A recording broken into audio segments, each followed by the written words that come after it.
Hello, greetings to you all. This is Tirra-Omilade, your goddess guru. And you know, I love helping women align with their life purpose using ancient wisdom so that they confidently and courageously live the amazing lives they know they deserve. You know, you deserve that amazing life, and it's whatever iteration of that amazing life that you want. How are you all doing? My apologies for being a bit tardy.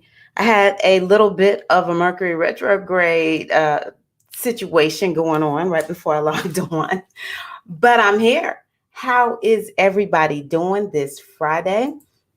It is Friday, February the 6th. Let's see here. We have Miscellaneous AB, good evening. We have Felicia. How are you? How are you, ladies? Thank you so much for being here, goddesses. Woot! We have made it to this part of the week. Yes, I am fanning because I've had my room hot because I have not felt well, and having a hot room has made me feel so much better. But my goodness, I'm sweating a little bit with that little Mercury retrograde situation. How's Mercury retrograde been for you? If you don't know what Mercury retrograde is, let us sister know and I'll explain it. But I'm reaching over here for my notes, being very cautious. Hello, Kiana. What? Happy birthday to you. I do not sing, but happy birthday, Kiana. Hey, y'all, give it up for the goddess. Am I saying it right? Kiana, happy birthday, goddess. Many, many blessings be upon you. May this be the most auspicious birthday, the best year you've experienced yet. May the blessings of the goddess rain richly down on you. May everything work in your favor. May everything be working, for you, the whole universe conspiring for you, with you. I am so happy for you. I feel so special that I get to spend this time with you on your birthday. Enjoy. And one of the things that I'll say, I don't even remember what made me think this, but something that I began doing that I learned from my godmother is celebrate for the whole month. Why just one day? So yes, make sure you celebrate all month, goddess. Happy birthday. Hello, Kim. Thank you so very much. You're welcome. You're welcome, Kiana. Okay, perfect. It's so interesting too, because I am one who loves all of these unique names that come out of the Afro culture. It's not even just African Americans. I love looking at the names down in the islands also. I just love that name, Kiana. That is so pretty. I love the way that it's spelled. And actually, in numerology, is Q one of those numbers that's hard to get? 8 is one of the most important numbers that you can get. And I know H, and I have to pull out the numbers. But anywho, let me see here. Numerology, I'm just going to pull it up real quick because I'm really curious. It's sometimes difficult to get an 8 in your name, and it's just because of, let's see here, numerology chart. It's because it's hard to get those particular letters. Now, H may not be that difficult. What is it called? See, y'all, this is how I end up. This is every day. Every day. Yes, Q is one of those numbers. Q is related to the number H. So H, it's pretty common in names, but you'll be surprised at how many people do not have an H in their name. I'm so grateful that I married into the Hargrove family because I got another H in my name. My middle name has an H. My middle name is actually Michelle. The other letter is a Q, and then there is Z. So it's not a lot of names with Q or Z. So I always tell people, if you have a H, Q, or Z in your birth name, just some kind of way stay connected to that name, because I know a lot of us will choose a new name for different reasons. but try to keep that name like on like official documents or something like that, because we want that 8 number to bring wealth into our lives. 8 is one of the numbers that has to do with, material manifestation, success in life. So I didn't even mean to say that. What's up, baby boo? Grace, good to see you.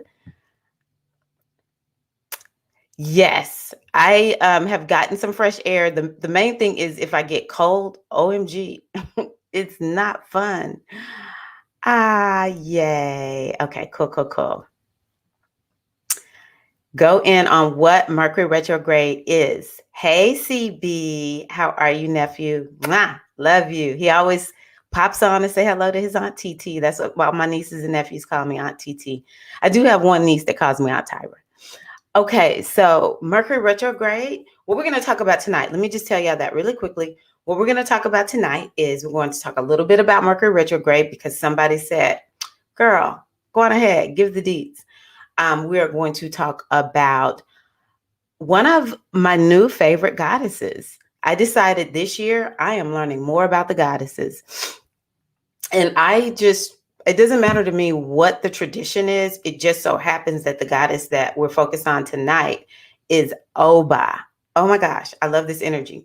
And we're also I'm going to give a couple of readings, just, general readings for the community, for us to take into the weekend, potentially into next week. I will say I do have an inner circle where I share an extensive reading week by week by week. I share one at the top of the month that goes over the big overview of the wisdom. And that's actually how I have started sharing more about these different goddesses that I'm learning, because I always give the goddess of the month. And Oba was the goddess for January. So feel free to join the inner circle. It's all about me sharing wisdom. It's about community, connection, coaching. My goal is to help women realize you got the juice. You got the juice, lots of support, all that kind of good stuff, but to help you trust yourself and to not be taken off by, off guard, shocked by what we see. Because oftentimes what I share in the inner circle is like, y'all, let me give y'all a little bit of heads up. Things gonna be a little bit this way or that way this week. Anywho, I'd love to have you in the inner circle. But I'm going to share some wisdom for you to take into your week. So let's talk about, okay, cool. Woo. Anyone who knows anything about Oba, please share once we start talking about her. Because as I say, I don't purport to know it all. And what you share, we need. We're all goddesses on the same level, sharing wisdom. And as we share with one another, it just helps to continue to uplift, all of us divine feminine beings. We got to work together, sisters. But I know y'all are working together. I know y'all are good sisters. I know this. So Mercury retrograde is all about the planet Mercury slowing down and going in the opposite direction forward. It's moving back. And so one of the reasons this is so important is because Mercury is a planet that it governs a lot of what we experience in the world. There is that spiritual law, as above, so below. And so, and as what you see below, it's a reflection of what's above. So Mercury, let's think of things that have to do with Mercury: communication and technology, even the roads, all of the roads that we drive on, because Mercury is about, it's a messenger energy. And so how does Mercury get the messages out? Well, it has to get out there in these highways and these byways, right? So the roads that we travel on, transportation, so many topics, siblings, local community. Mercury is this energy that's like jack of all, okay? Jack of all. I'm not going to say master of none, but jack of all. And so When Mercury goes retrograde, we really feel it. So this is one of the reasons we focus on Mercury retrograde. And when we know it's here, the best thing to do is just to honor. What does Mercury retrograde stand for? Well, all the planets, except for, of course, the sun and the moon, they all go retrograde. They all go retrograde. And so, whenever a planet goes retrograde, the topics are always revisit, redo, stop and assess. Where are you to see, am I headed in the right direction? Is there something new I need to do? Did I miss something back, a couple of months ago that I actually need now? And if Mercury hadn't retrograded and slowed me down a little bit, I would have been moving forward with something that's incomplete, and it just would have not worked out, once I got to the end, because there's a missing piece to the puzzle. But thank you, Mercury retrograde, for making me go back and revisit something. Sometimes with Mercury retrograde, you're going to complete a thing or two. Okay.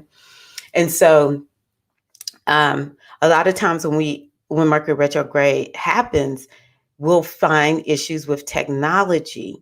And so I always tell people, keep liquids away from all your technology. Don't play with technology during Mercury retrograde. Back up your stuff. Like Mercury retrograde caused one of my computers to crash, and to this day, when I think about it, I get sad.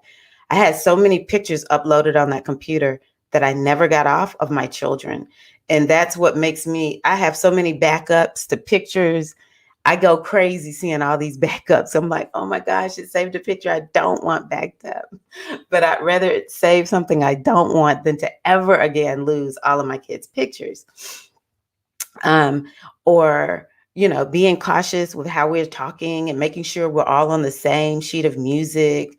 Sometimes, people may have problems like logging into the webinar, giving the webinar, whatever. It's things like that have to do with I'm communicating. Sometimes, especially people who are very mercurial, like Geminis and Virgos, they may just feel like, man, I just cannot talk right now. Even our minds will slow down a little bit because Mercury is so fast. It'll stay on a sign for like 3 months. It's so fast. It'll give our minds time to slow down so that we can take a breather, maybe take a mental health day or two, and bring some health and well-being, some freshness to our mind. And so that's where we are right now with Mercury retrograde. And so what had happened was I was setting up my light and I dropped the lamp and the light bulb broke. I was like, are you serious?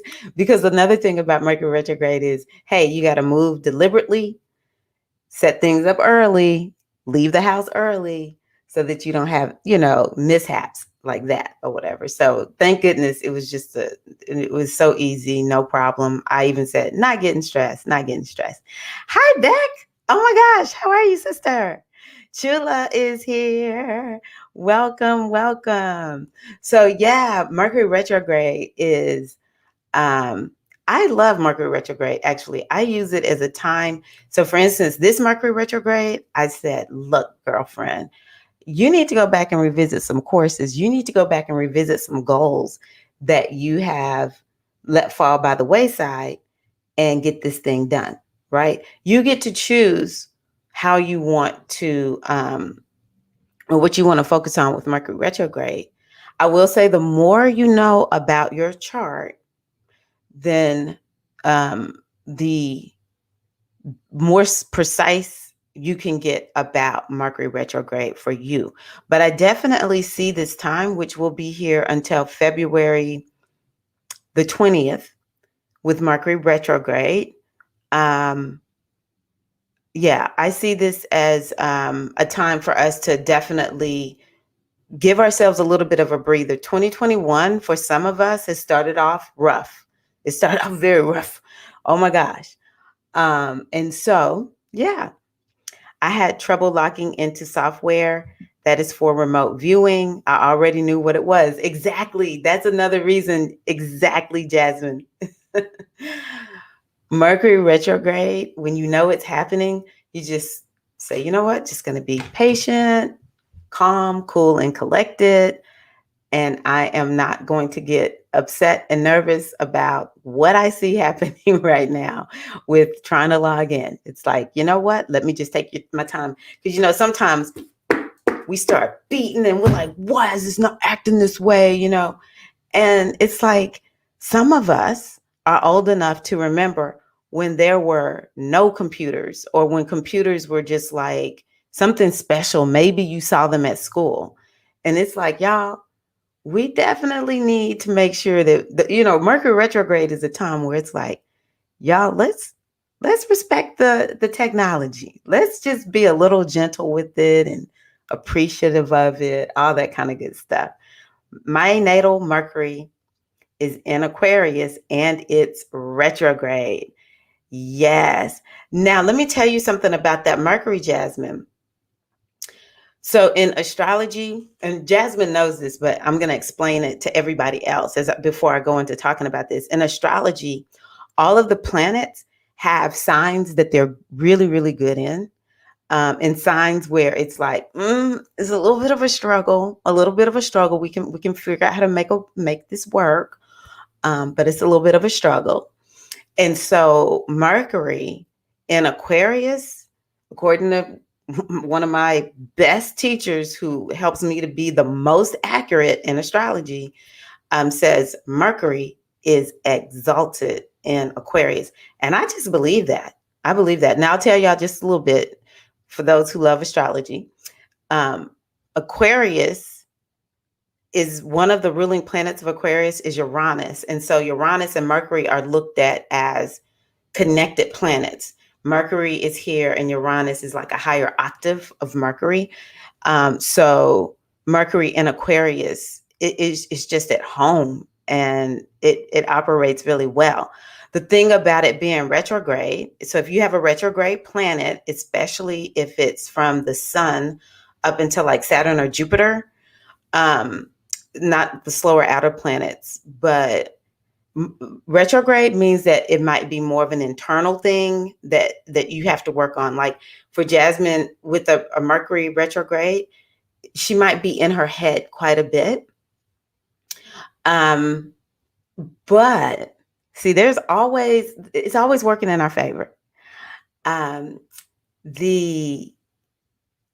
we mature, retrograde planets then begin to bloom and blossom. It's almost like everything I hear in astrology is once you get to about 36, 42, 50, that's when things start getting better. It's like the older you get, the more you can master your chart. So I encourage you, and this is one of my messages for all of you out today, is to be gentle with yourselves.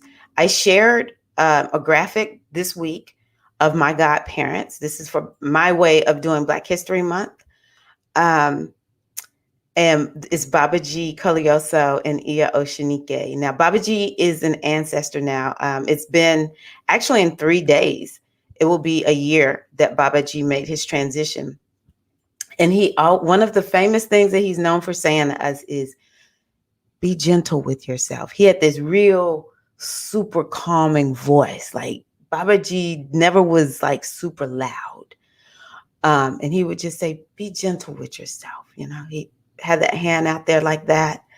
And that's one of my chief messages for this year for all of you goddesses and any brothers who are watching you too. Be gentle with yourselves. Okay. It coming into a body and evolving in a world that is not always easy to understand. And this world is designed so that we can learn particular lessons. So there's this aspect of quality of it that we all know. There's something that is almost like trying to stop us, right? And so it takes a while. If you weren't taught the truth about who and what you are, you got a lot of negative programming. We have to be gentle with ourselves because first of all, we've got to even wake up to seeing all of that. Then we got to backtrack out of it while at the same time stepping into, understanding who and what we are. And so sometimes it takes us getting into our 50s before we will feel like, okay, sometimes I hear the 30 plusers talking and I'm like, oh my gosh, I so remember that. At 50, I'm old enough to have children who potentially are 30, 31, 32, right? And I'm just like, 30 is so young. I remember at 38, I thought I had arrived.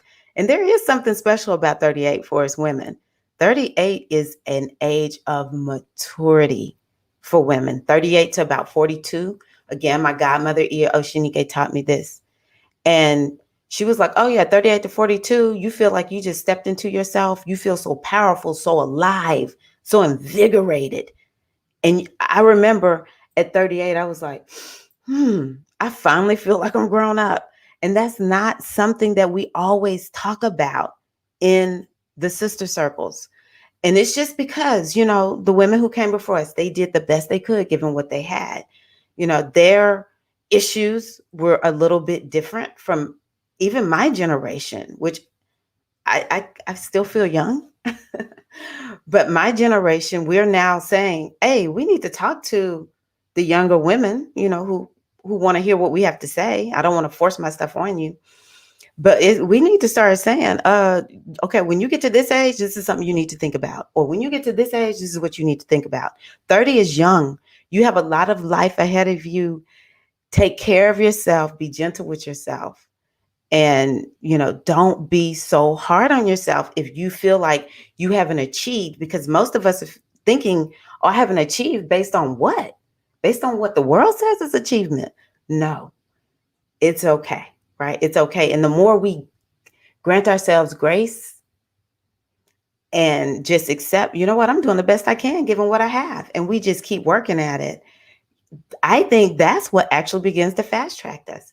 40 plus sisters. I know I'm only 1 year, not even a full 1 year into the 50s. And I'm talking like I've been out the 40s all that long.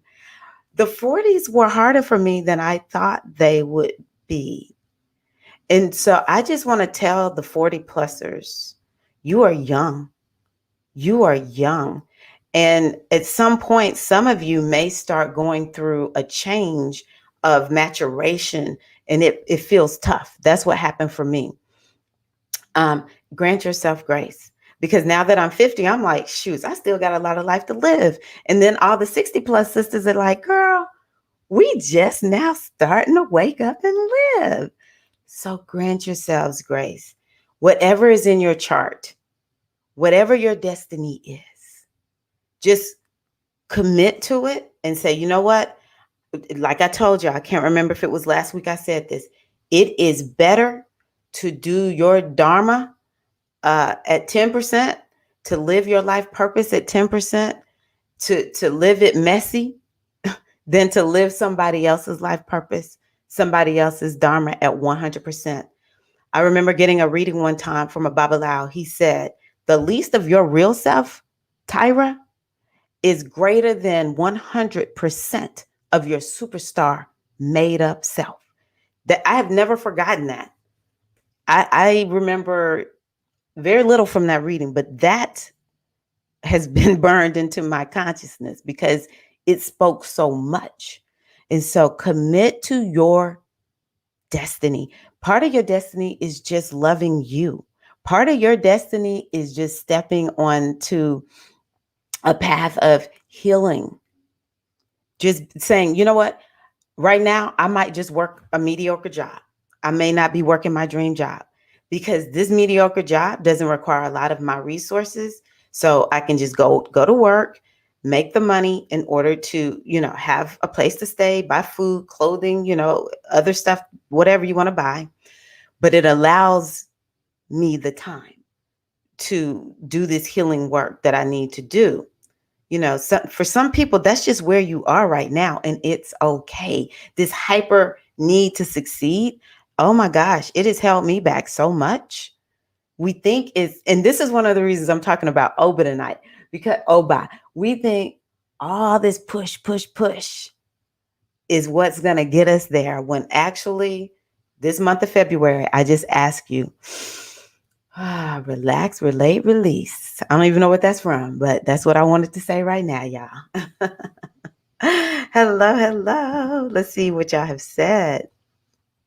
Okay. Um, Shivani, female deity Oba from the Yoruba tradition. She is often portrayed in pink attire, although there was a beautiful picture of her 6 months or so on Pinterest. Colors used were different. Can't stay. Oh, can't stay on a day. Not a problem. Yes. Hello, Keisha Gay Anderson.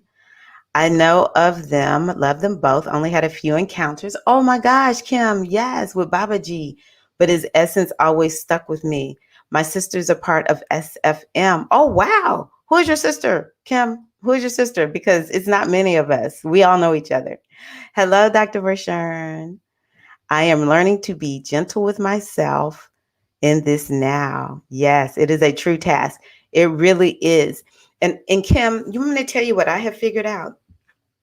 The more I operate with kindness, compassion, gentleness, and ease with myself, and I'm like, oh, that feels good, the more I'll do it. You know, when we allow ourselves to see the benefit and how we operate as a result. And I feel this way too.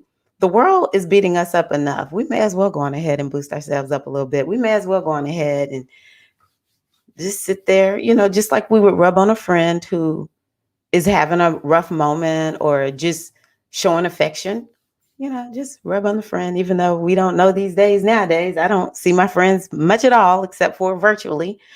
But yeah, what are we doing to love on ourselves?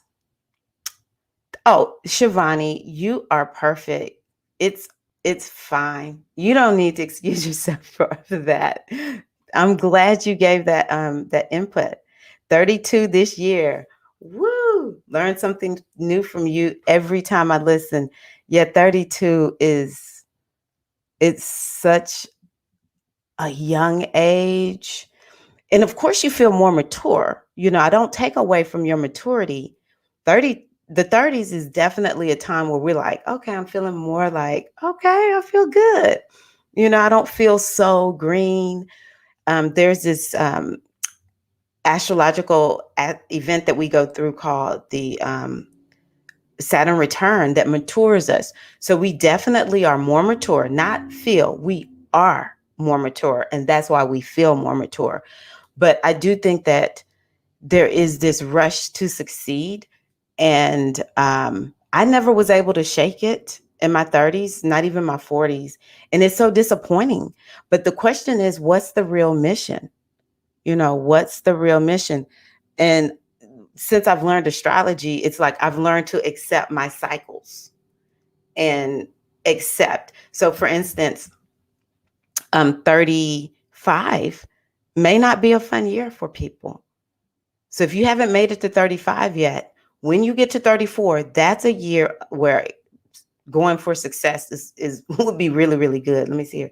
36 is 1, 35 is 12, 34 is 11, 33 is 10. So 32, 33, and 34. I would say those are years, if you want to strive for high success, those would be times to do so. Although 32 is actually a year where you may feel like I'm questioning my belief system. I'm questioning the world paradigm that I'm living under, so 32 might be a year of questioning. It might be a year of learning, whereas 33 and 34, those are years where you would be able to, really go for it. Well, let's just say maybe 30, 35, you decided I'm going to go for the highest success of my life. I'm not saying you can't get there, okay? Because there's so much that can dictate when we can actually manifest success.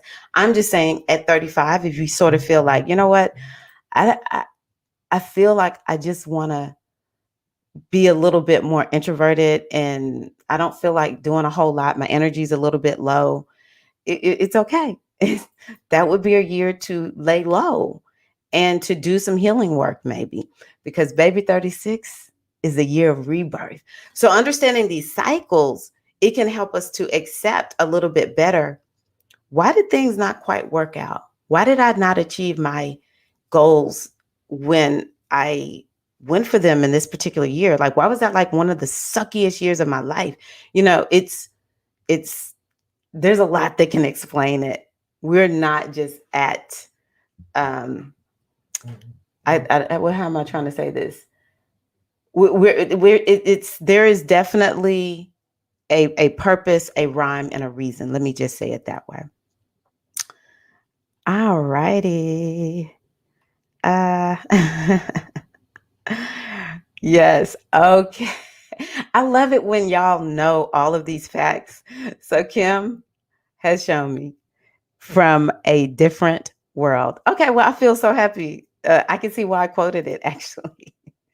Pushing to succeed has gotten me nowhere. Yeah, it's about that spiritual evolution. It's about that spiritual growth, spiritual evolution, and working with our cycles. And also, perhaps shifting what is success, what is true success, and how do we get ourselves aligned with the things? Because I believe in having desire and going for those desires is just, like how can I just become the most aligned with that? Hey, Aquarian T, the peace of mind, peace of stars. This is so on point for me right now.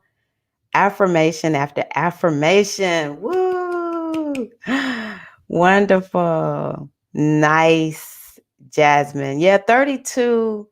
That was a good time. Oh my gosh. I don't remember anything about 32, and it's because I think 32 was pretty good. Peace fam. Hi, Erica. Okay, this is good, Keisha. My first child was born on my Saturn return.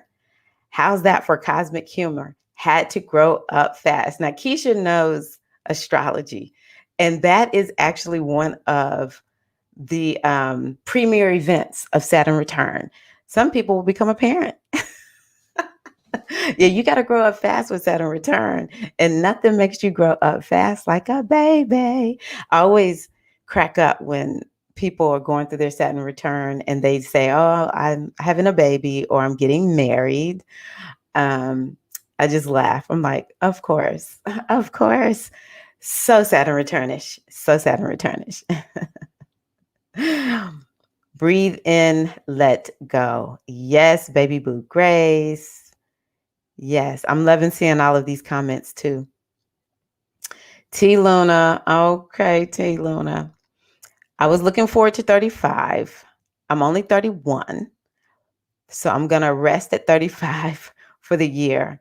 Yes, T Luna. Okay, so you're only 31. Cool. Way cool. So yeah, let's see here. 32, 33, I said is 9. 32 is 32 8? I can't remember. I've lost count of what I was saying. But anywho, yeah, 35 may not be the most fun year. It may not be the most fun year. Now, some of this sort of depends on when is your birthday. Like what part of the year. It may not be January. So if you turn 35 in June, it would go from June to June. But yeah, it's called profected year. And so understanding what profected year you're in astrologically, for me, it's just about acceptance. And then once I accept it, I align with that. So for instance, back in 2018, I realized I've got to start working on my business because I began to understand astrology and I realized where I was. And so as I came into this year, I was like, fourth house year. Okay. I was like, I don't know exactly what to expect. And some of what you experience is anything in your, like what's going on in your chart, because there's a lot of factors that can contribute to what is the theme of that year for you. And so when I saw fourth house year, I was like, okay, something with emotions. I'm going to be a little introverted. I'm nervous because this is a foundational house. It's at the bottom of our chart. And OMG, wow. Yeah. Let's just say it's on and popping, fam. It's on and popping. Let's see here. She has many spirits given names. So not sure. Oh, I know Oshunlade. Yes, yes, yes, yes. I know Oshunlade. Everyone knows that name for her. Nice. Okay, Kim. Mwah. You fam. You fam. Okay. 38 was a learning and rapid growing experience for me. Yes, baby boo, Grace. 38 was a trip.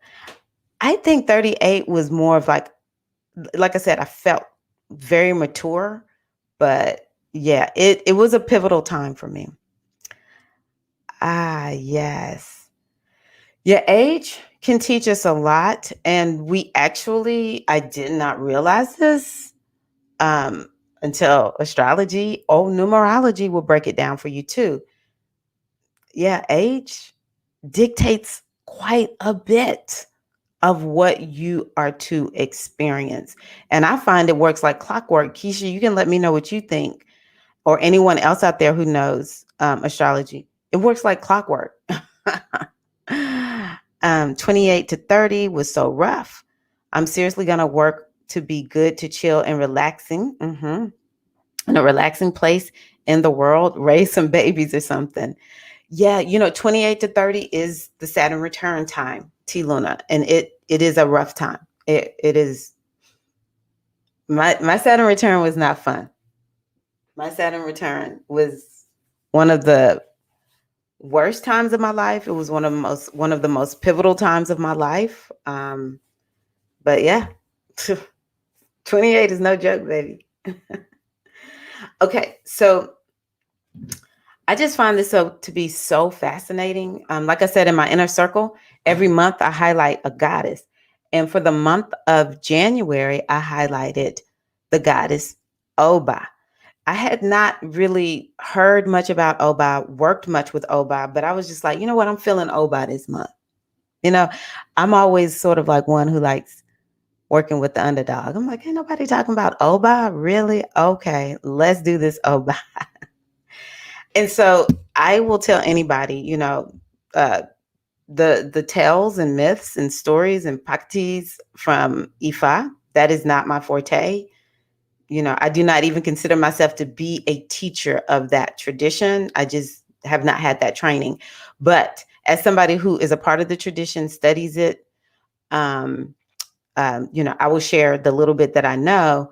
And so I say all that to say, there is this story about Oba being one of the wives of Shango.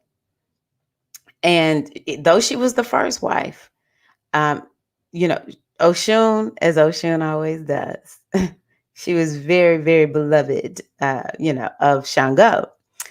And so Oba was like trying to figure out, okay, how can I get the same love and affection from Shango?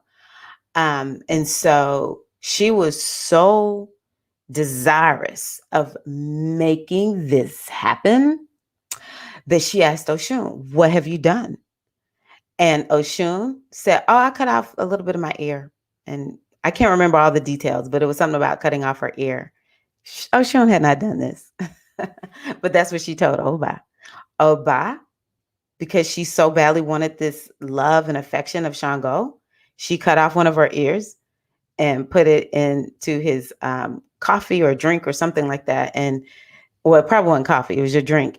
And Shango was like, you got to go. This is too much. So it was like the exact opposite happened that she wanted. And so for me, I learned all of this to ask myself, well, how do I apply this to my life? This is what we do in the goddess tradition, sacred feminine mysteries tradition. We are looking to see, okay, how am I experiencing Oba within myself? Because all of these energies are within us. We have access to them and they're manifesting in different ways. And so, Oba is showing us there could be something that we want so badly, and we've actually sort of talked about this already.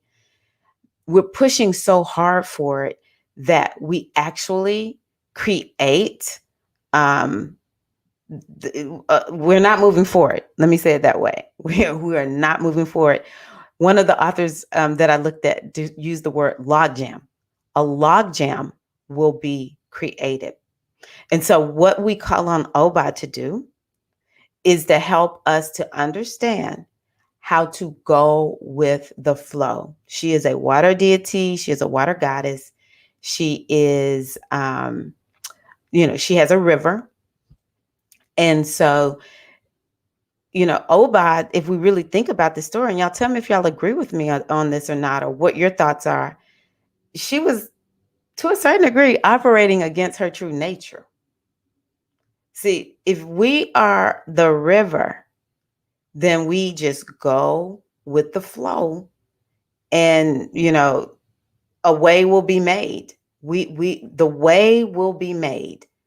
And I even think about how sometimes with the river, even at the ocean, when we just think about the quality of water, as it just continues to hit, let's say, some rocks or something, it will eventually wear it down, right?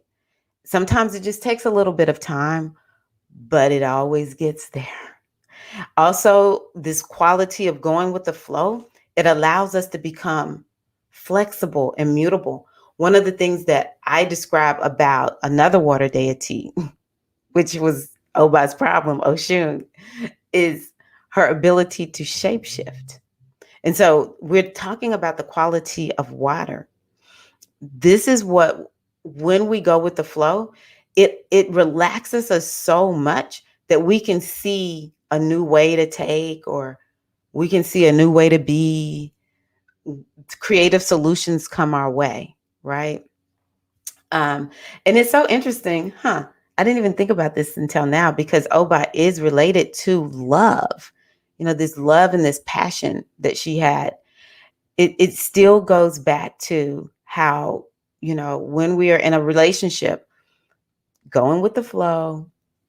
And yeah, it typically, love doesn't happen through force. Love happens through allowing and through being. And so we give thanks to Oba, because she learned her lesson. She's an Orisha, and she now can assist us. And the way the author that I quoted described it is, and I'm looking at something, that's why I'm looking off the screen. This goddess of rivers represents the flow of time and life. Let her assist you in learning how to go with the flow. When you need to, oh, I forgot this. When you need to initiate movement in projects or goals that may have hit a logjam, you can call on Oba. So some of us are like, oh my gosh, I feel like I really need to move right now, and I'm having problems. We can call on this energy of Oba. Let's see here. I love that, Keisha. Hey, Azizi. Uh, I'm just gonna put this up here so y'all can see it. Oba had it going on, but she was insecure. Such a good point. She was completely insecure, and the crazy part was Oshun was a little bit insecure too. And so let that be another lesson. Insecurity is not going to really take us where we need to go. And I say that as someone who deals with this. Okay. I will be completely and totally transparent. I have gained more confidence as I've gotten older, but I have lived insecure, oh my gosh, for a very long time. When does it profit us? When does it actually profit us? Because Oshun, what I looked at earlier, was Oshun was insecure because she didn't have children. She was jealous of Oba, but Oba, she got blinded, baby. She got blinded. Let's see here. Get to agreed. And this is one of the reasons I said I'm bringing up Oba. Even the little bit of teachings that we have about Oba, let's raise them up super high. Agree, Kim. Oba is left out a lot. And that's why I was like, why are people not talking about Oba? Man, we honor you, great goddess Oba. I hope that you feel the love tonight. I hope you feel the love tonight, Oba. Oba, we're asking that you continue to enrich our lives through the lessons that you teach with grace and ease, Oba. Okay. With grace and ease. Yeah. The others are given a lot of attention. And oh, sorry about that, Tara. Welcome.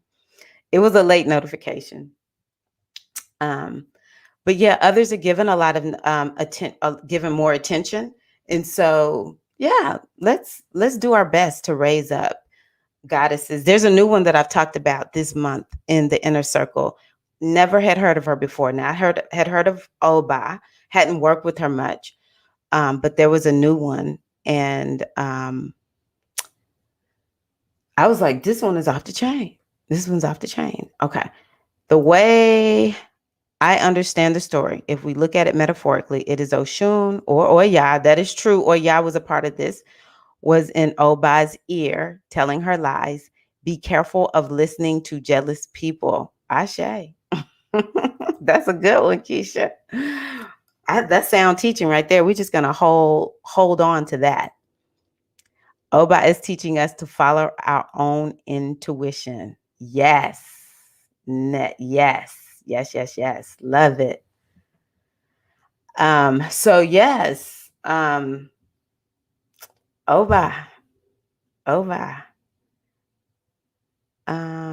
I mentioned Oba Daily. Yes, Azizi. Nice. So how many of y'all can relate to that? I really want to go back to this comment by Keisha.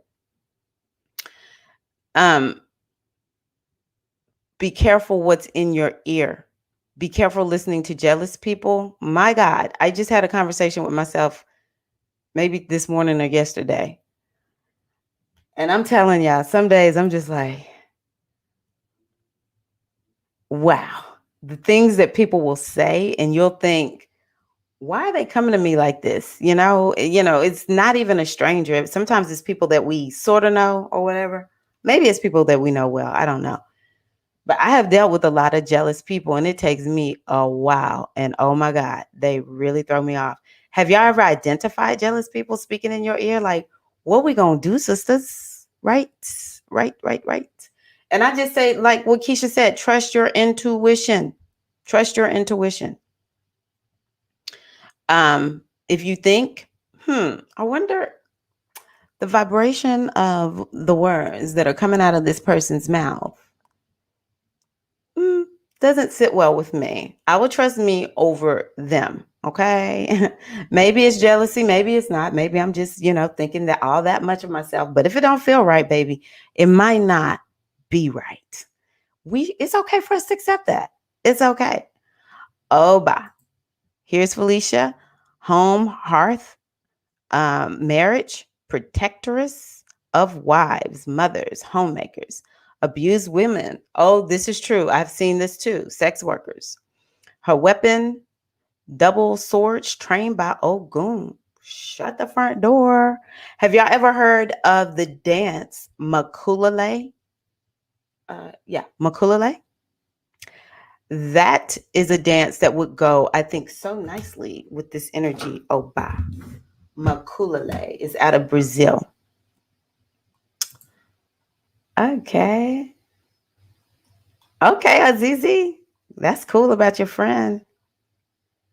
There's a part of the story where Shango begs her to come back, but she has moved on. That is so true, Keisha. That story isn't told much. So in the end, she realized her worth, married some other Orisha. Ah, okay, cool. Woo! All right, y'all. Jealous people spend a lot of time calling about nothing. Jealous people spend a lot of time focused on other jealous people's absence. Yes. Yes, love within themselves is absent. Yes, that is so true. Nice, nice, nice. So yeah, I'm so happy and excited that everybody is. Oh, Keisha, I don't. Okay, you are on YouTube, because I was going to say everybody is loving your comments, because I know sometimes you're on Facebook. Um. So yes, yes, yes, yes. That is Oba. See, this is why we got to open ourselves up. We can't be limiting ourselves. All right. Limiting ourselves. And speaking of, she realized her worth. One of the I am statements that I pulled this evening is I am worthy. Isn't that cool? Thank you for that, Keisha. I know my excellence and I settle for nothing less. I know my excellence and I settle for nothing less. So I'm all about, let's really take this in. So let's take a deep breath in. Exhale. I am worthy. Let that really settle into your spirit. Feel it, especially if you're one who is struggling with feeling worthy. I know my excellence and I settle for nothing less. Awesome, Renee. Glad you're here. We're working on that dance at one time. Didn't do it. Yep, Makulele is a dance. I guess I should have told y'all this. It's a dance that was taught to the women who were Maroons in Brazil. And what the way it worked was, at least this is how it was taught to me, they used sugarcane, because of course there was a lot of sugarcane in Brazil. They used sugarcane to train, but actually, and the reason they were trained, of course, is because if the women were just there by themselves, they had a martial art that they could use to protect themselves. And so this is called Makulele. And of course, in Brazil, there's often dances and songs that go with it, because capoeira, which Makulele is a part of capoeira, um, a lot of times the enslaved Africans had to cover up or disguise what they were doing. And so they would just start doing samba and dancing and singing. Like, that's all we're doing, just dancing and singing. When, the white slave owners came through, and then they would go back to training. But Makulele is actually more related to the Maroons, who escaped into the deep jungle. And so, yeah, that's what the women learn. It's one of the dances and martial components of capoeira down in Brazil. So we have done this dance and use sticks instead of swords when you do this dance. And the reason I bring this up is, for me, I don't like just having things in my head. I like to have a practical application. And so, yeah, Oba is out of, the Ifa, Nigeria, Yoruba tradition. Makulele is born out of Brazil. But it is definitely something that we could merge together, especially since we don't have a lot of teachings about Oba. So we could just bring in Makulele, learn from somebody who's teaching this dance form. Go learn Makulele, and as you do Makulele, all you need to do is about 4-5 steps. You don't even need choreography. I am so anti-choreography after having to do choreography for 10 years. I don't all the time like choreography. I like people to allow the dance to move them, allow the drum to move you, because yes, it's done to drumming. It's done to drumming. But of course, you could always just turn on some music, find a video where they're showing Makulele. And it can help to awaken your inner Oba. It can help to awaken your inner Oba. Yes, Keisha. Would you believe I just posted that on Twitter before coming? Oh, you just tweeted, I am worthy. That is amazing synchronicity. That I'm not surprised is happening for us. Wow. Okay. Keisha, don't you love it when that happens? Yes, yes, yes, Aquarian T. I'll come back to that in a minute. I was going to do the next I am, but I want to talk about this one of my favorite oracles. It is called, let me move my finger, the Mayan Oracle, and I pulled the card Ahau. This is just wisdom for you to chew on. And I always say, let the wisdom be your guiding light. And so I just pulled this evening just to share a little bit for you and going into the weekend. So, what does this wisdom speak to when we're sort of struggling? Limiting yourself and limiting God, Goddess, universe, whatever you call it. It also speaks to loving conditionally and with expectations and judgments. And it has to do with issues of ideals and identification. And I think that that is all important for the month of February, because I've told y'all, it is time to lay low. It is time to, let me not say everybody, but a lot of us will feel like, I just don't have a lot of energy this month. Like I said, we have planets that are invisible. I sent out an email to my my newsletter goddesses, and there might be some brothers on there too, and talking about how, well, maybe I didn't say it there, maybe it was in my inner circle. I talked about how, Virgos and Geminis, uh Pisces and Sagittariuses, Capricorns and Aquariuses. Is that all of them? Oh, Libras and Tauruses. You just may not feel very energetic this month because all of those planets are invisible. And so, what a great month for us to do some internal work. And so, all of this is speaking to maybe some of the things that we can ponder and look at what's my next step? What is it that I want to do to make these changes?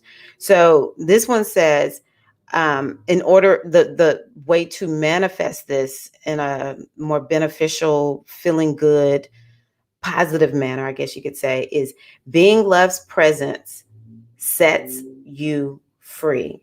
Let me take my glasses off. Examine concepts of self and identity. Practice the art of acceptance and allowance in order to embody unconditional love. And I think unconditional love, because the month of February is associated with love. So many of us have turned it into self-love February, and I think that's perfect. We give the meaning whatever we want to, whatever meaning we want to have, we can give it. And so understanding unconditional love, I think it really extends from self-love. It extends from relationship with self. The more we have a loving relationship with ourselves, the more we unconditionally love ourselves, it becomes a natural expression of how we operate with other people. So I've always said, number one relationship is with self. Self in this body, self as in our higher selves, as well as self, with the higher wisdom, the higher consciousness, God, Goddess, whatever you want to call it, Oladumare, Amen, the Great Mother. These are the relationships that are the most important, because our relationship with ourself, with our higher self, which I call Ori, with the great divine consciousness, it provides the filter for how we relate to other people. And another reason why I have learned over the years, this is so important, is it takes other people off the hook for having to be a certain way or do a certain thing. Because when they're not being that way or doing that thing, it is so stressful. And then we're spending energy because we're like, oh my gosh, my life is ruined, or my life is negatively impacted by what somebody else is doing. It's essentially a way to take our power back and just understand, you know, this position of self-love, it really does create a certain position that we take with the people in our lives. So let's see here. Practice the art of acceptance and allowance in order to embody unconditional love. Examine concepts of self and divinity. That's the one I wanted to look at also. Um, Issues of ideals and identification. That is actually something that I'm working on right now. That is something that I'm working on. I'm watching all of the conversations that I'm having with myself, and I'm asking, what kind of person would ask these questions? Like, what is this identity that is having these thoughts, is doing these things? The more we begin to cultivate the identity that we want, then this is a natural unfolding that will happen. Is that's the life that we will begin to see come out before us. And sometimes I just sort of feel like some of this stuff sounds too good to be true, but then I say, you know what? What I've been doing isn't working for me. So yeah, let me give this a try. And honestly, shifting my identity, it works. And when I know, the way I used to say it is, say for instance, I would always say, when I'm ready to make changes in my lifestyle, I'm one that's always, you will always hear me talk about health and wellness because that's a high value for me. I would always say, I know that I will do it when I'm ready. And once I make it up in my mind, this is what I'm going to manifest. And it is not, it is no question. Like I have made, that's the decision I've made. I've taken on that identity and I began to, my lifestyle conforms with that identity. And then I began to move in that direction. And sometimes it's a little more complex than that, right? Because the things that we've been told, the experiences that we've had have created an identity that we may not even know is there. And then we have to deconstruct that. And sometimes in deconstructing that, you know, it takes a little time and some healing and some therapy to do it, quite frankly. But I do want to put that out there. I do want to put that out there. We do want to begin to look at our identity and see, how am I identified? Am I too identified with something in particular? So yeah, let me see what y'all are saying. Awaken your dormant DNA. I love that for Sharon. Doing worthiness work this week. Ashe, Azizi. Scorpio. Tell me what you want to know about Scorpio, Renee. I can tell you, Scorpio, one of the things that I have, a conversation that I've been having with myself for a number of years is resisting saying I am a Scorpio, I'm a Pisces, which I'm a Scorpio rising. My sun is in Pisces. It's just like, you know, people understand that. That's how we talk about it. But it's just like with Orisha and astrology, numerology, so many things. Once we learn what this thing means, it's like we've got to conform to it, or we use it as a way to, like, I don't want to say excuse, but, you know, it's sort of like, well, you know, girl, I'm a Pisces. This is what Pisces do. No, not exactly. Now that I understand astrology, not exactly. Now but it is a way to understand ourselves and to accept, okay, I have this, you know, this energy that I carry. And so my question is, how am I going to channel this energy? Now, what I will say about Scorpionic energy is my heart goes out to all the Scorpios. This is not an easy path. Scorpio is not an easy path. But the thing about Scorpio is that we have regenerative powers like no others. We would crash and burn multiple times, and people would be like, how is she still making it? And I mean, like, making it good, right? So yeah, Scorpio's rough. Scorpio's rough. but it's a blessing because let me tell you, there would be no transformation in anybody's life because everybody has an inner Scorpio if it wasn't for Scorpio. Keisha, acceptance and allowance. Yes, I keep working on that. Had to do in this crazy society that wants us to go, go, go all the time. Oh, hard to do. Sorry about that. Hard to do in this crazy society that wants us to go, go, go all the time. And this is one of the reasons I actually brought up Oba and the understanding that, I have of Oba is pushing, pushing, pushing for something so horribly bad.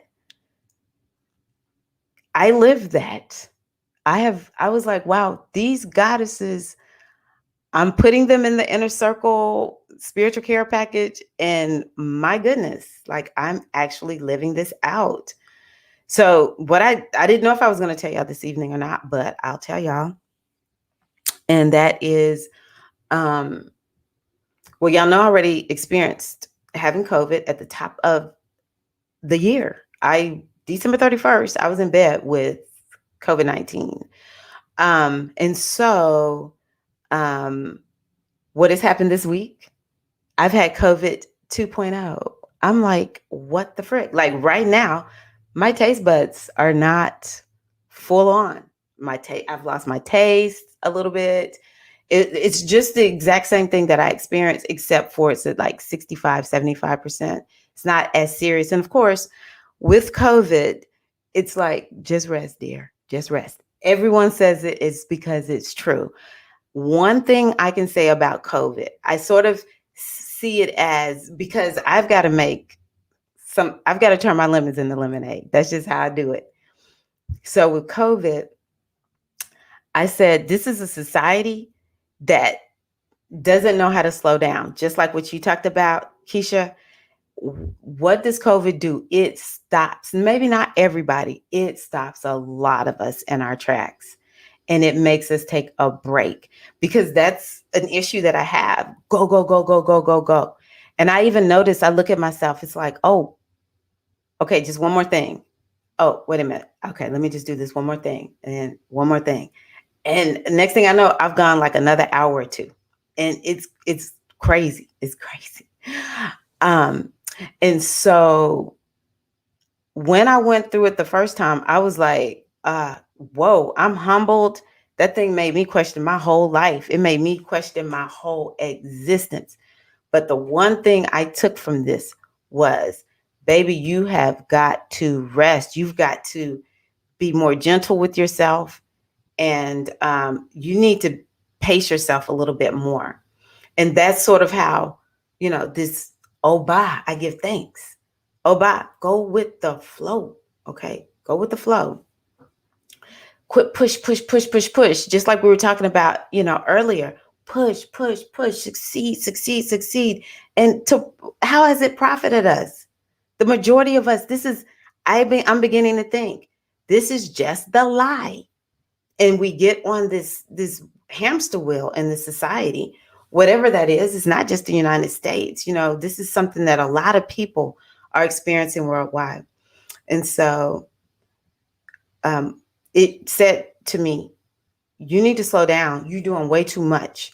And so, of course, in recovering, it showed me, wow, I really do need to slow down. I'm actually better when I give myself a little bit of a break. And it took 3 weeks for me to get out of it.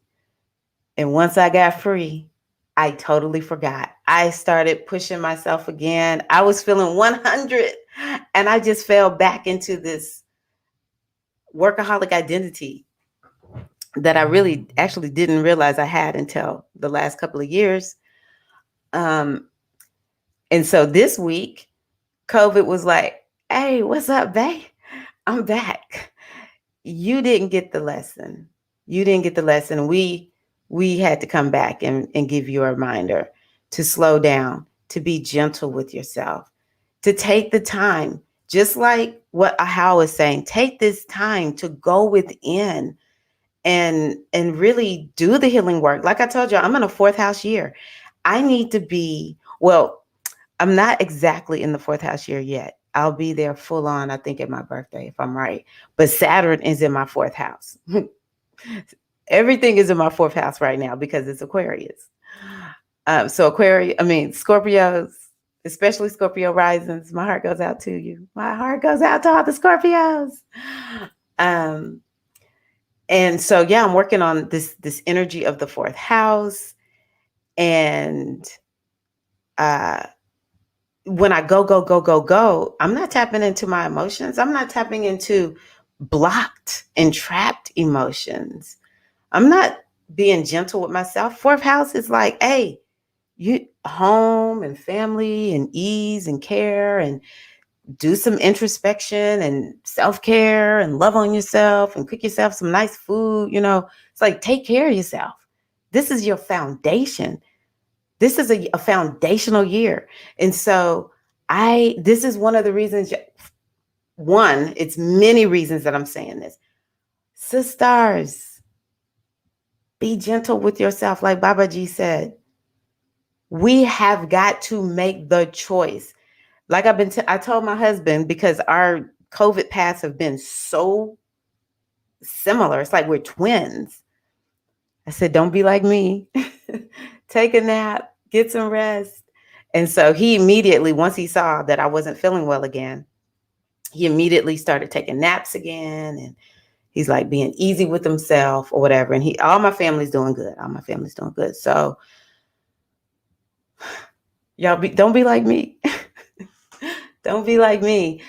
And I say that, lovingly, not putting myself down, but just hoping that somebody will learn from my lesson. This has been one of the hardest weeks for me, accepting, wow, you really are not very caring towards yourself. You're not very compassionate towards yourself. You constantly are like, work harder, do harder, be more. So I'm like, all right, I don't want to go through this again, y'all. So yeah, we've got to take that time. I think your other senses will heighten. I hope. Maya Angelou said, nothing will work unless you do. I say that to myself a lot. There's only one you. It's true. It's true. And I can assure you, we cannot wait for society to give us our break. We don't want that. We've got to just make that choice. And I'm like, a couple of hours a day, one day a week, like, it's not even like saying, hey, take a month off, 3 months off, go into the wilderness, which I'm totally for that. Yeah, it's a lie. Hard to work. It's not work. Hard work is really not meant to be done as much as we think. Agreed. I need to stop allowing my mom to trigger me. That's a challenge. That's a challenge, Erica. But you got this. Let me know. Let's hear a little bit more if you want to just give a few details. You don't have to give all your business, but others may be able to share how they got past this. How do you move past mama triggering you? Now, what I can tell you immediately is take the value off of her words. Now, this is a harsh lesson one of the hard lessons from my Saturn return. Oh yeah, I was watching one of my Saturn return classes, and something I want to put out to you all that's not always talked about is the Saturn return chart is in effect until your next Saturn return. So it's not just that time period that we're dealing with. We're also dealing with that whole 27 to 30 year period before you have your next Saturn return. So just know it's about a 30-year long process. Okay. Yes, being mindful of my self-talk. For sure. Surrender resistance to relaxing. Surrender it all. Yes, surrender. I give up this surrendering. It is so interesting that you're saying that, Vershawn, because that is my word. I surrender. I surrender. Yeah. And again, this is another reason why I love this goddess Oba. Um, because Oba helps us to realize, you know what? We don't need to fight. One of the things Baba G said to me was, "You a queen. Don't fight. You don't fight for nothing. You a queen. You just wait and watch everything work in your favor. Just allow it. Allow your success to happen. Don't ever fight." I was like, "That's good, Baba G. That's good." But surrendering is something that I think is not naturally, well, let me not say naturally common. It's just not common in a society that is like, you need to be in control. You need, and quite frankly, a lot of us are in protection mode. It's hard to surrender when you're like, well, dang, the last time I surrendered, somebody attacked me. We've been talking about this word vulnerable. And so, yeah, surrender is a very vulnerable position. A lot of us surrender once we get in that position where it's just like, I literally realize I have no power. But day by day, we can surrender a little bit. We can have a surrendering practice. And so for me, it's to a certain degree, this lesson that I learned, I've totally gotten off of Erica's thing. Boom, back to what I was saying to you, Erica. When one of the lessons that I learned from my mother passing is that sometimes your mother cannot give everything to you that you need. And so I learned that because my mother transitioned. And so I was like, wow, I miss my mom. I don't have my mom anymore, but I still have needs to have a mother in my life. I hadn't even had children when my mother died. And so I began to realize, well, guess I got to go find some other women to help me out. Now, nobody ever replaced my mother, but I would find women who I could count on. Maybe one was good for this and that one was good for that, whatever this and that was for me. And it might be 5 of them, just depending on how many categories I needed and who fit which category the best. My mother-in-law was the bomb diggity. Okay. She was like top. She didn't even have a category. She was in a category by herself. My mother-in-law, she was like my surrogate for real. However, I still like my godmother. She's in a category actually unto herself. So, I found women who could help me fill these gaps by not having a mom. And then I would watch women who still had their mom here. And I was like, dang, it seems like it's rough. I thought it was like the worst thing that could possibly happen to me at 27 to lose my mom. But then I just see so many women get triggered by their mother. I even saw my sister-in-law get triggered by her mom. She loved her mom. They had a great relationship, but my mother-in-law would trigger her. She would trigger me. She was a hilarious lady. But it started making me say to people, I see how hard it is when your mom is still here to get past all the value that we place on what our mothers think of us. It's in my mind, it's built into us. Every child, male, female, has it, But of course, same-sex parent, it's a different relationship, especially mother to daughter.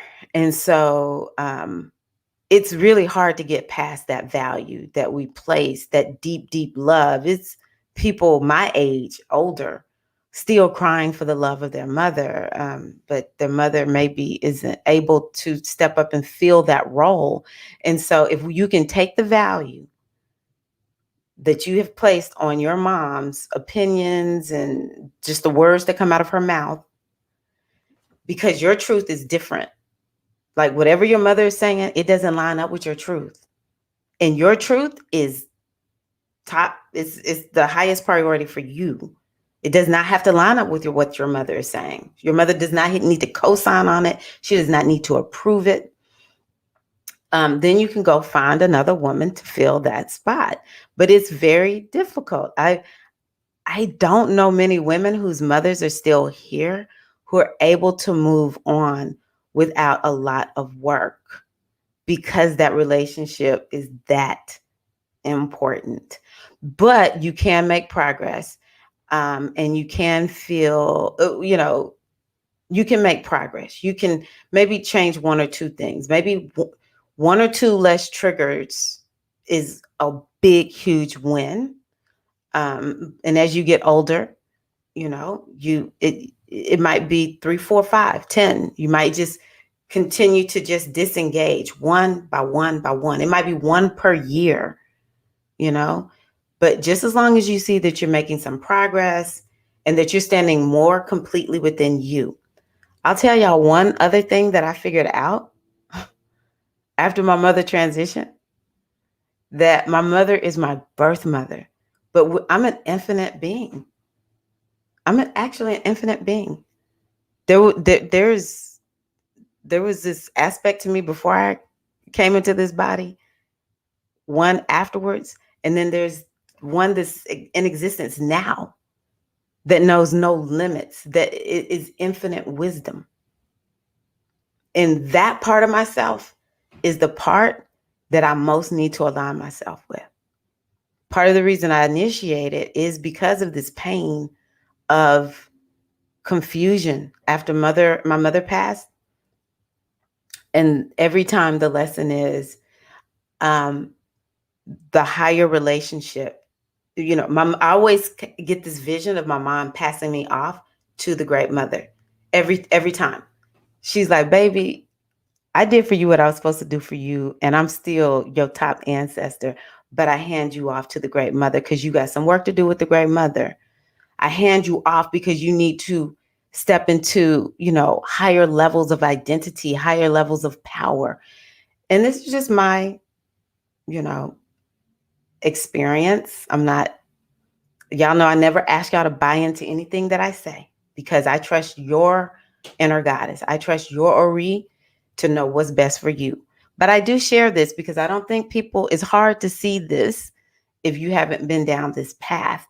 And I sit on the outside looking in at the sisters who, the mothers are still here, especially if the relationship is rough. But even the ones that love their moms, I'm like, oh my gosh.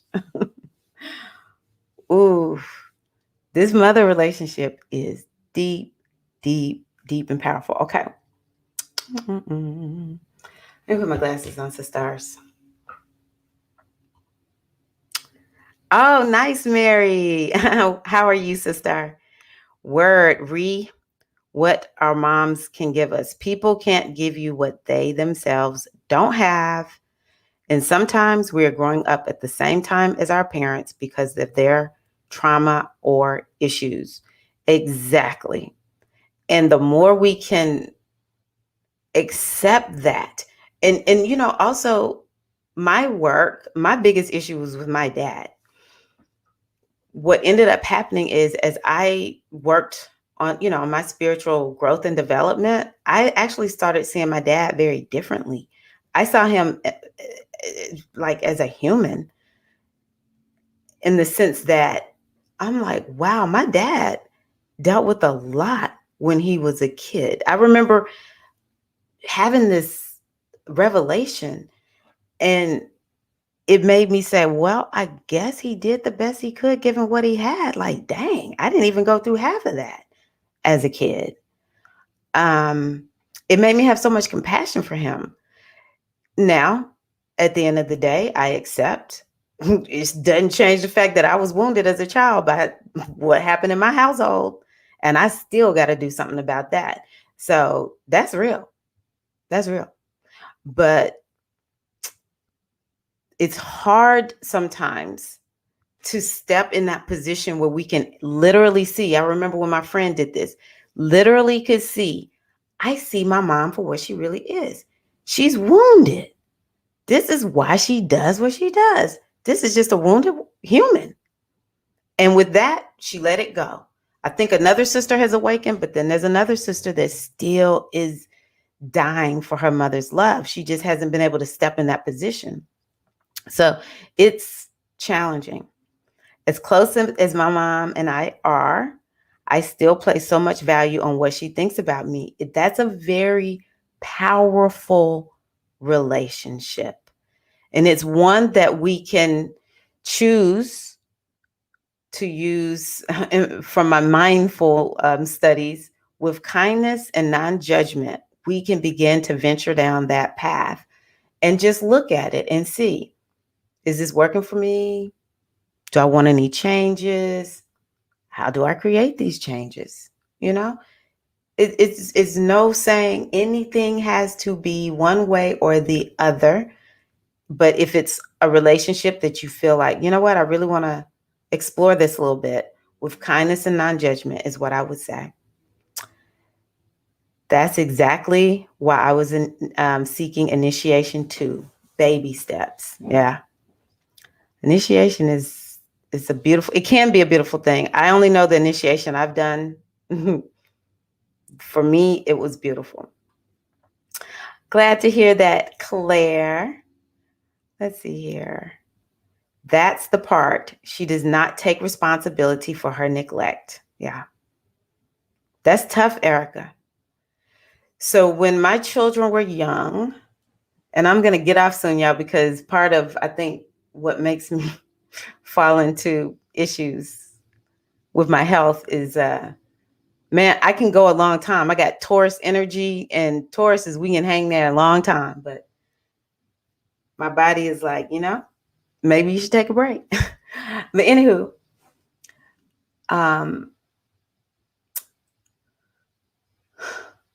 she does not take responsibility for her neglect.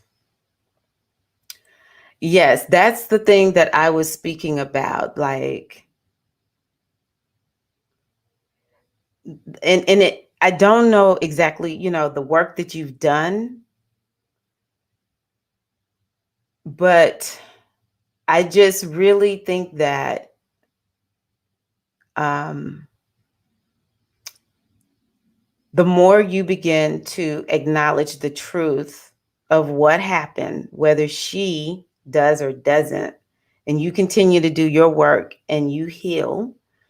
And another complicated part of this is if we stay in touch with the parent, the mom or the dad, a lot of times they just keep adding on to this wound. It's not like you even get a break to, catch your breath, to, do your inner work and get healed up, because now they've done something yet again. And it may not be anything to do with the original wound, but it, like you said, the word that we use was triggered. It triggers it. And it's like, see, this is what I'm talking about you. And it just brings it all up. Right. And so it's like, what do you do in your life to keep yourself protected so that you have as little backtrack as you possibly can? How do you do that? So for me, I remember I started saying, well, when I go, I know how many days I can stay before I know when I come home, I got to start all over again. It's like I got to start all my healing work over again. I began to realize the number of days I could stay and I'm good when I come home. Or I began to realize there's certain conversations I'm not going to have. And I trained myself that no matter what the conversation, my dad could go into the conversation. I wasn't going to have that conversation with him. With him, it's politics, not talking politics with my dad. Just not going to do it.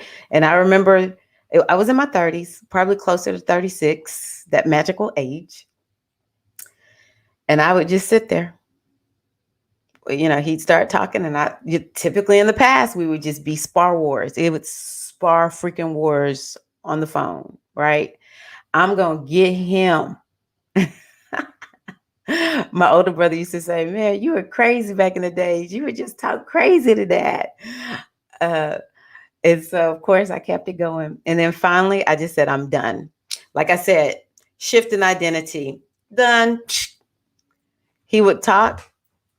And I'd be like, what's he talking about? Okay. Set the phone down. Pick it up. Is he still talking? Oh, he is. Okay. My husband would be like, what are you doing? I'm like, waiting for him to stop talking. And then after a while, it didn't go on so long. And he would just all of a sudden say, okay, well, I guess I'm going to get off the phone. And I'd say, okay, take care. Bye-bye. It's like I have to find ways to protect myself. Right. Um, because this is a lot of work that we're doing. I'm not trying to lose traction. It really does take doing things like that. Right. So I adore my mom and she is so supportive of me, but I know that we think differently. So she doesn't know all of me. Yes. I love her, but I keep certain things to myself. I get that. I often wonder how it would be if my mother was alive. I probably would just tell her and just be like, Mom, you need to come over here because this is amazing. Africa, goddess, astrology, numerology. You'll love it, Mom. But yeah, my mom, she was pretty open. And you know what, Erica? This is from Keisha. She may not be able to. You have to use all the tools you can to heal. Mm-hmm. She puts it on everything and everyone else. I cannot believe she won't take responsibility. I did accept it, but I watch how she treats my brother, which sets me back. Right. Yeah. It's very challenging. Um, and I just encourage you to continue to make the choice to heal yourself. Because let me give you another incentive. Once you begin to see the path to healing, if she's treating your brother the way she treated you, then you're going to hopefully shorten his path to healing. Or maybe you could be that person who talks to him and says, I know what it's like, which I'm sure you're doing because you've expressed concern. I know what it's like. And, these are things that I want you to think about. So maybe you can shorten his or, soften the blow for him a little bit. And because, of course, it sounds like he's probably going to have to do some healing work too. My mother experienced a lot of trauma, so she really could not nurture me in the way I needed. We have a good relationship, but I started seeking other mentors as early as 16. Right, Keisha. And some of us sort of naturally do that. And then others are like, I will not give up. She's going to love me, So yeah, that's beautiful. That's beautiful. The idea and reality of ancestors teaches me to be more forgiving here on earth. I need ancestral relationships. I love that. That's beautiful, Claire. I love that. I've decided to just tell her that I forgive her, although she won't own up to it. She will get offended, of course, but I have to respectfully speak my truth. I love her, but I need that. I actually agree with it. I actually agree with that. I really do. I really do. Yes, sister, this is a lot of work. It takes a lot of energy, a lot of focus, quiet time, good food, a lot of good food, good energy to clear it. Took me decades to process it all. Yes, Vershern. Yes. And I love that you said that took me decades to process it all because it just shows sometimes we just have to stick and stay. And it's worth every decade of work that we have to do to heal it once we get there. I just say, never give up. Never give up on loving yourself. Never give up. So, what does all of this spiritual work do for us? Where's my other card? Where did I put it? Oh. I have so many books. Oh, here it is. Let's end on a high note. I am thriving. So, just going back to what Erica's talking about, I say that, and this is something that I'm actually still sort of working on, but I think it's important for us to embrace what is it that we want to embody. Um, what quality do we want to embody? What energy do we want to carry? And that leads us to understanding what are the spiritual practices that we're going to put into place. And, it kind of lets us know, well, not kind of, it helps us to understand this is where I'm headed so that I have a standard to measure myself by. And so I am thriving, I think is a really good one for us to say, am I thriving? I am thriving. This is an affirmation I have for myself. Am I thriving? Where can I thrive more? Where can I bring this energy of thriving out more? It says, and I love the way it is described. I reap the benefits of a life spent in health, joy, and what does it say? Contribution. I reap the benefits of a life spent in health, joy, and contribution.